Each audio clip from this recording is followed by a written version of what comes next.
Here's a weird truth nobody talks about. Most of us aren't failing because life is hard. We're failing because life is stupidly confusing. One minute you're pumped to change your life, and the next minute you're eating snacks in bed wondering why you exist. We think improvement is some big dramatic transformation, but honestly, it's usually a collection of tiny, unglamorous moments, like choosing to drink water instead of your fourth cup of anxiety-flavored coffee. And the real plot twist? Everything you've been told about becoming your best self is either incomplete, outdated, or just plain wrong. Let's break it. Let me guess. You're watching this because somewhere between "I'll start tomorrow" and "Why is my life like this?" you realize something needs to change. Maybe you're tired of feeling stuck or unmotivated, or like your brain is running on low battery even though you literally haven't done anything all day. Maybe you've tried improving yourself before. New habits, new books, new routines, but somehow they all mysteriously expire after 3 days like discount yogurt. And it's not that you're lazy. You're not. You're just exhausted from trying to figure out life, while everything around you keeps demanding attention. Work wants you. Your friends want you. Your family wants you. Your phone notifications want you more than anyone ever has. Meanwhile, you're just trying to drink water regularly and not fall apart. And let's not pretend social media makes this any easier. Every time you scroll, someone is waking up at 4 a.m., running a marathon before breakfast, eating a bowl of green leaves, and calling it discipline. And you're like, bro, I'm trying my best just to get out of bed without bargaining with the universe. But here's the important part. You're not the problem. You're not broken. You're not incapable. You're just a human who hasn't been given the right strategy yet. Because deep down, you know you could be better.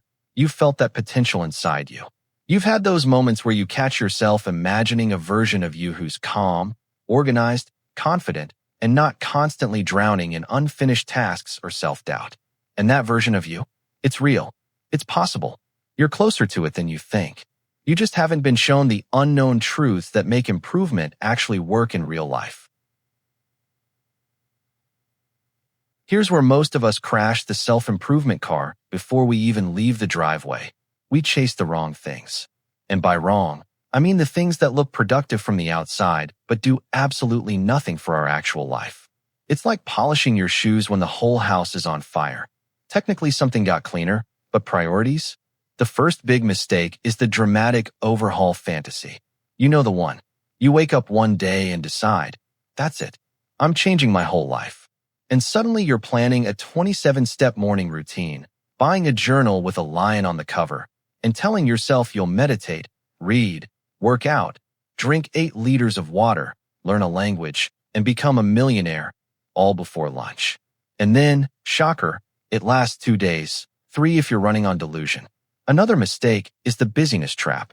People confuse being busy with being productive. Huge difference. Busy is running around doing everything.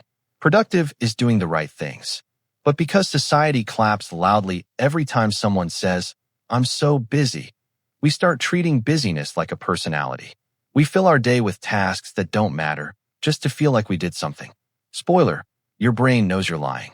Then there's the classic motivation myth, the idea that you just need to feel inspired to start a new habit.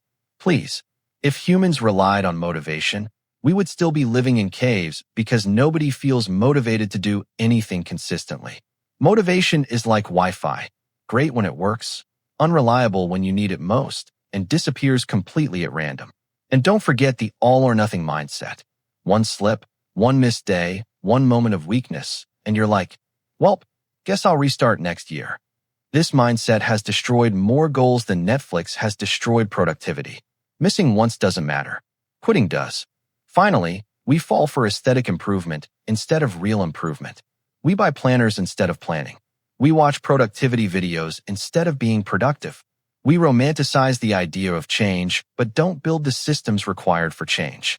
It's like buying gym clothes, but never actually going to the gym. Technically progress, in theory. These are the traps that keep people stuck. And the worst part? Here's the part nobody really says out loud. When you're trying to be more productive, more disciplined, more focused, you're not actually chasing habits. You're chasing a feeling. You want to feel in control of your life instead of constantly reacting to chaos. You want confidence, not just checklists. You want peace, not just perfectly organized Google calendars. Deep down, you want to prove to yourself that you can rely on, well, you.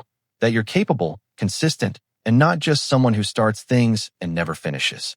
It's not about waking up early or reading 50 books a year.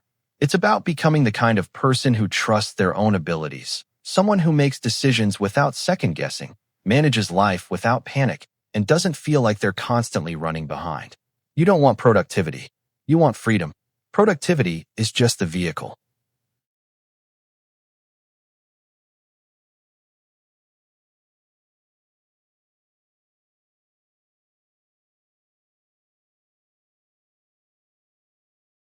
All right, here's where we get to the heart of everything. The part that flips the whole self-improvement game on its head. The part most people skip because it's not sexy enough for Instagram quotes. Ready? The biggest, most important truth is this. Self-improvement is not built on massive, dramatic changes. It's built on tiny, consistent actions that quietly compound over time. Yep, the stuff that looks boring. The stuff nobody brags about. The stuff you don't post on social media because it doesn't make you look like a warrior monk on a mountain. Let's break it down in the simplest way possible. Think of your life like a giant machine. Your habits, your routines, your thoughts, your decisions, they're all gears turning at the same time.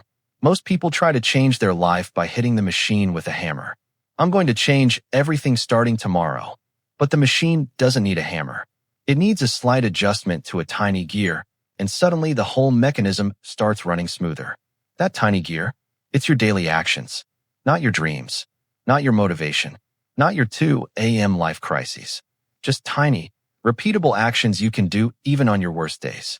Why tiny actions work and huge changes don't. Imagine you're trying to push a car. If you shove it as hard as you can one time, it will move an inch. Then it stops, and you're tired, and questioning your life choices. But if you push it gently, consistently, rhythmically, momentum builds. Suddenly, the car is rolling. And then, crazy idea, you barely even have to push anymore. Small actions work the same way. They create momentum. They build identity. They rewire your brain through repetition. Huge changes equals burnout. Tiny consistent changes equals transformation. Motivation? Optional. Willpower? Not really needed. Consistency? Everything. Your brain loves tiny wins. Here's the fun part. Your brain is basically a toddler with a calculator. It doesn't understand your long-term goals. It doesn't care about your 10-year plan. But give it a tiny win, one easy little task, and it throws a party. Finish a 5-minute task? Dopamine. Clear your desk? Dopamine. Drink water? Dopamine. Fold one shirt? Dopamine. These tiny wins create a positive feedback loop. You do something small, brain feels good, you want to do it again, you build momentum, you start doing bigger things naturally. Most people do the opposite. They wait for motivation first. But motivation doesn't create action. Action creates motivation. That's the truth almost no productivity video ever tells you. Identity beats goals every time. Here's a weird but powerful secret. Your habits follow your identity, not the other way around. If you think, I want to read more, that's a goal. If you think, I'm a reader, that's an identity. Guess which mindset leads to long-term change? When you shift identity, even subtly, your brain starts looking for actions that match it. Say you want to work out. Don't think, I need to exercise every day. Instead think, I'm the type of person who moves my body daily. Want to be organized? Don't say, I must declutter everything. Say, I'm someone who keeps my space clear. Identity is powerful because it creates consistency. Consistency creates habits. Habits create results. Systems, motivation, every single time. Motivation is temporary. It's emotional. It comes and goes like a Wi-Fi signal during a storm. Systems? Systems are stable, practical, predictable. A system is simply a repeatable method that works even when you don't feel like doing anything. Goal: I want to be fit. System: 20-minute movement daily. Goal: I want to read 20 books this year. System: read 5 pages before bed. Goal: I want to stop procrastinating. System: do the easiest version of the task first. Systems turn difficult things into routine things. Imagine brushing your teeth. You don't need motivation. You don't stare at the toothbrush thinking, ugh, not today. It's automatic. It's a system. Your life will change the moment you make other habits just as automatic. Environment silently controls your behavior. Want a cheat code? Your environment matters more than your discipline. You binge snacks because they're in the house. You scroll your phone because it's next to your bed. You procrastinate because your workspace looks like a crime scene. Making habits easier or harder is one of the most powerful things you can do. Want to read more? Put books where your eyes land. Want to drink more water? Keep a bottle within arm's reach. Want to use your phone less? Put it in another room when working. Your environment can either fight you or support you. Choose support. Energy management beats time management. Everyone tells you to manage your time, but time is useless if you don't have energy. Your brain has natural energy waves. You're sharper in some parts of the day and foggy in others. Instead of forcing yourself to be productive all the time, use your high-energy moments for heavy tasks and low-energy moments for simple tasks. You'll get more done with less effort. It's like surfing. You ride the wave instead of trying to create one. Failure isn't the opposite of success. It's the foundation. This is the truth nobody likes, but everyone needs. Failure is not a sign you're incapable. It's data, feedback, information. Every slip, every lazy day, every "I messed up again" moment is part of the process. You're not supposed to be perfect. You're supposed to learn. You don't fail when you fall off. You fail when you don't get back on. The real transformation is subtle. You won't notice your life changing day by day.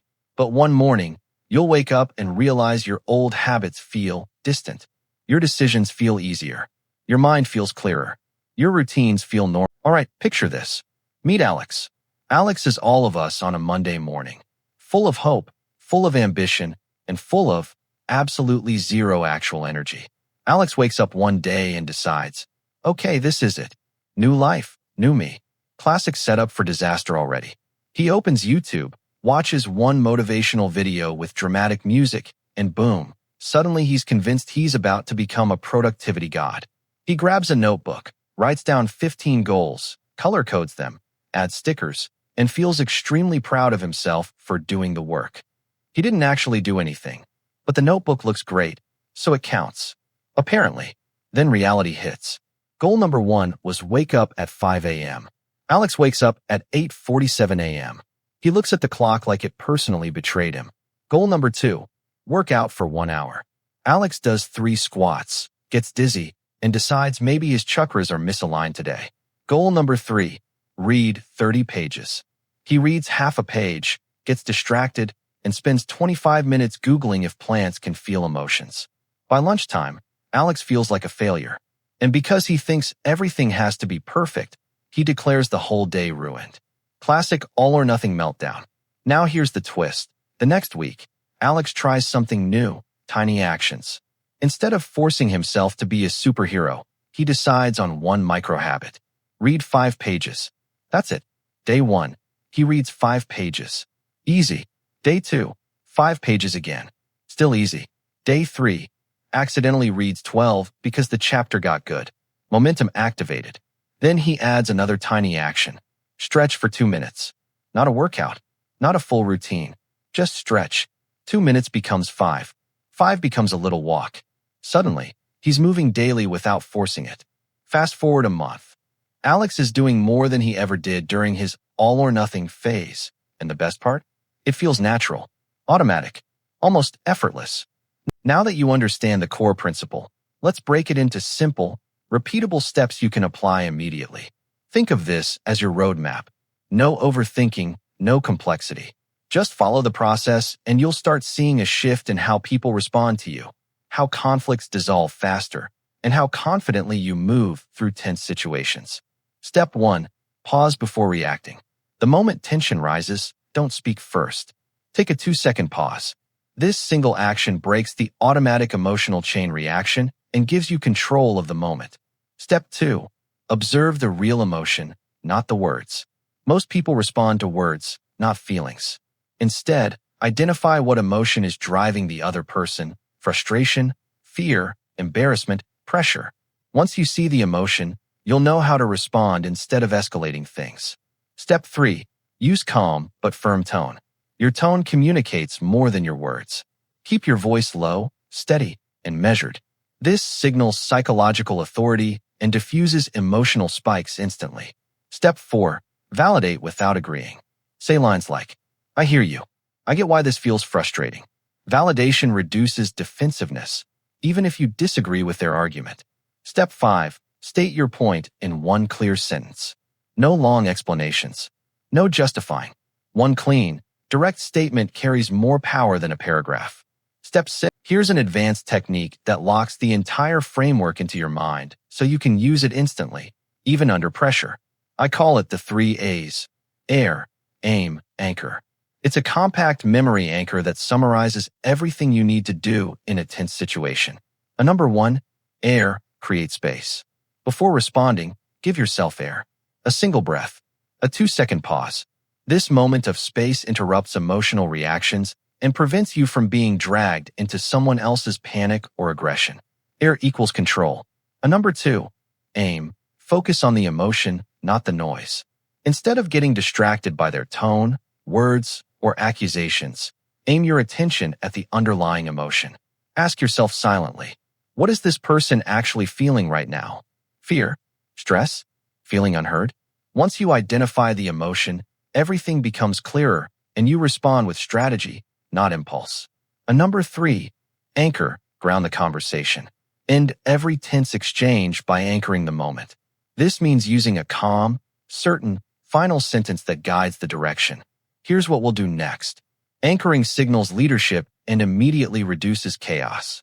Remember these 3 A's and at the end of the day, handling tense moments isn't about being the loudest, the toughest, or the most aggressive. It's about being the one who stays centered while everyone else spirals.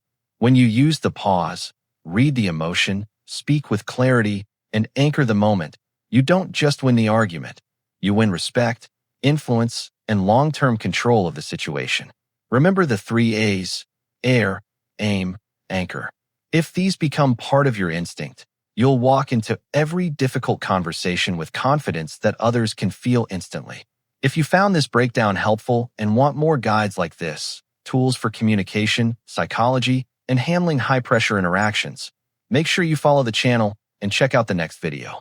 There's always another skill to sharpen, and I've got plenty more coming your way.